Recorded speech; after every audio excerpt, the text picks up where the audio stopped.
Hey, it's Bobby from New Jersey. I just got the SSbrewTech grain mill in to replace the mill that we've had in our shop for the last 6 years, and I thought I would give you some just my initial impressions, some criticisms and things like that, in case you were shopping for a mill and wanted to know my opinion.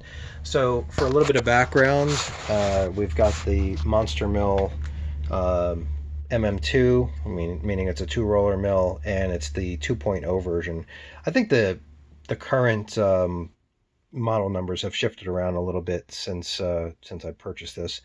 But the reason why I wanted a new mill was that we've got thousands and thousands of pounds of grain through this thing already. So I wanted to proactively get a new mill so that uh, you know this one could be kept on standby as a backup without sort of having to panic and get a new grain mill on a busy Saturday or something like that. So um, we've pretty much made do with this mill for the last 6 years. Like I said, we've done thousands of pounds of grain through this thing.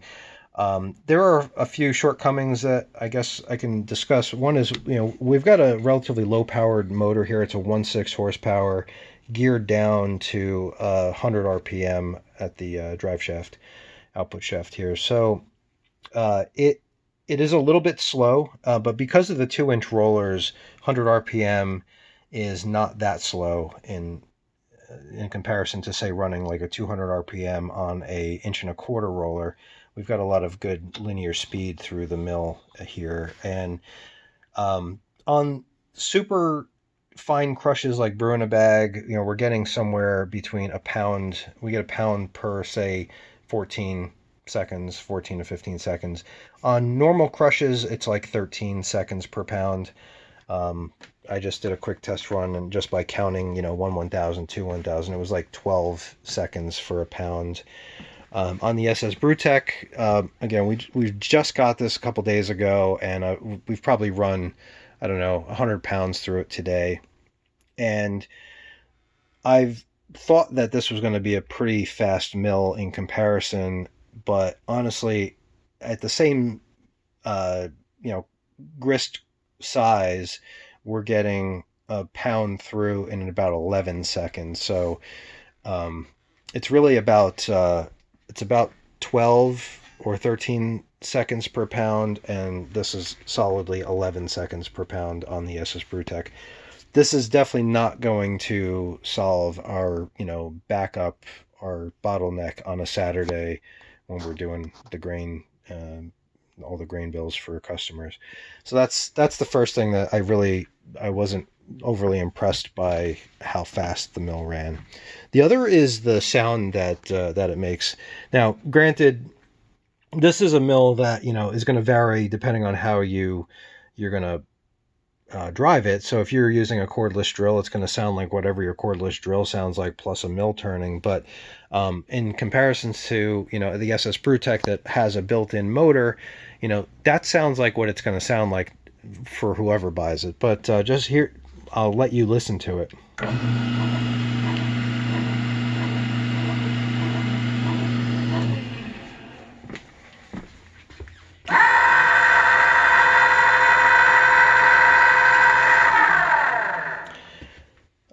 It's pretty obvious that this just has a nice low hum to it, and this is kind of a whiny little bitch, actually.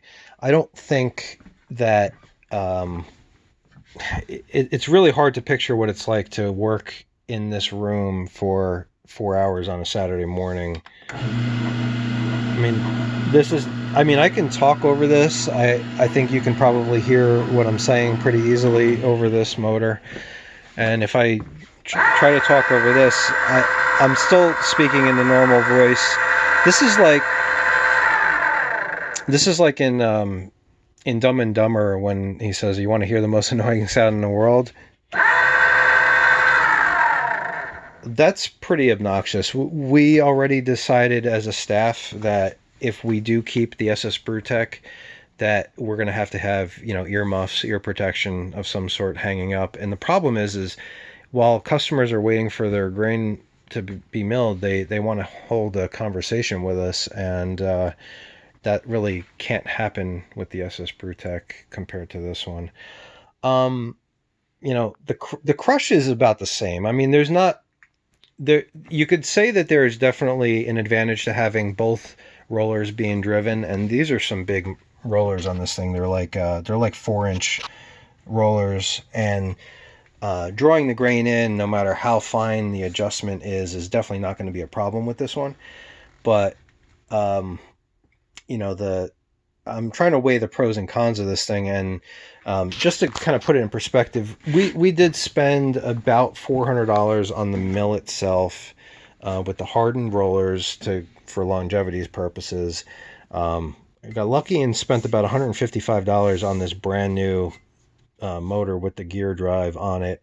Did a little bit of work with like a timer module. So like if we press the 1 minute button on this, it'll run for 1 minute and then shut itself off, it's nice because we can walk away while we have 30 pounds milling in here. We walk away and go pick hops and yeast or start putting some of the grain into the shopping cart on the POS and all that.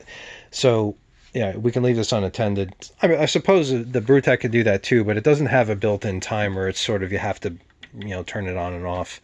I'm sure I can work in, some sort of timer relay on the power for this thing, and I would do that if I keep this.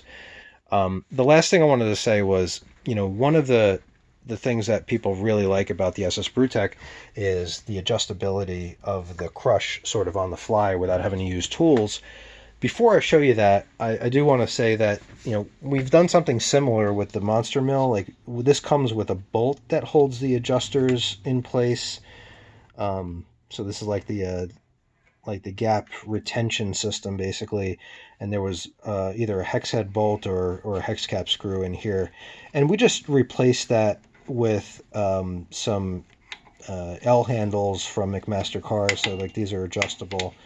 And we already know, we've gapped it and kind of indexed it with a paint pen where we need to go. This is like a normal crush and a fine brew in a bag crush, and we can go back and forth all day long. As the customer says, okay, I want a fine crush, I want a coarse crush, and so we can adjust that on the fly. So it's not like the BrewTech mill is the only one that can do this. If you just be creative, you can make that happen on other mills as well. Now, let's talk about the adjusters on the BrewTech, because somebody who has to constantly go back and forth and adjust the mill many times a day, this isn't going to be the case for you in your home brewery, or if you're going to run a production brewery with this thing. You're probably going to adjust this maybe once in a while, right? So but the selling point of this is the easy adjustment and sort of the repeatable adjustability, right? So if you didn't already know, I don't know if you've seen this up close or not, but the way that this works is that there's a thumb bolt or wheel that has a very sharp tip on here, and when you find the spot of the gap that you want, you screw it in, and this thing kind of finds center in these holes. So you tighten it up hand tight, and you're at the right spot.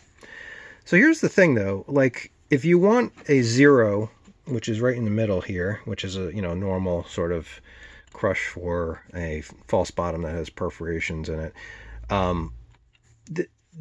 the 0 setting is like right there, right? And the problem is on the adjusting bar, it's right in the middle. So, you have to kind of like eyeball down inside this gap to make sure that you're threading into the hole that you're hoping to, right? So there's the 0 right there. And it's not like you can line the top edge up and start screwing in, because that's not the 0. You got to like find it. It's actually like closer to like two spots away. So if you eyeball like -2 on the top, you're threading into the 0. Now, it's tricky to find the spot. Like, it's very easy to start tightening that point in against the metal between the two holes, right? So, when I'm thinking about adjusting this thing, say 20 to 30 times on a Saturday morning, I can already see that I'm going to be beating the hell out of that area. You could see like already a few spots where just today working with this, we've started like wearing a groove there. So you have to, when you adjust it, you've got to back all the way out, make sure that you're clearing, and then move it, and then make sure that you're finding the spot, and you don't want to thread the that point against the taint, you know what I'm saying? So I don't know, this was just a poor design choice, to be completely honest with you. As an engineer, this feels like the last thing that they worked on the mill, and they're like, okay, good enough, it's adjustable, right? There's no, so let me just summarize. It's hard to figure out if you're lined up properly with the hole that you're intending to use.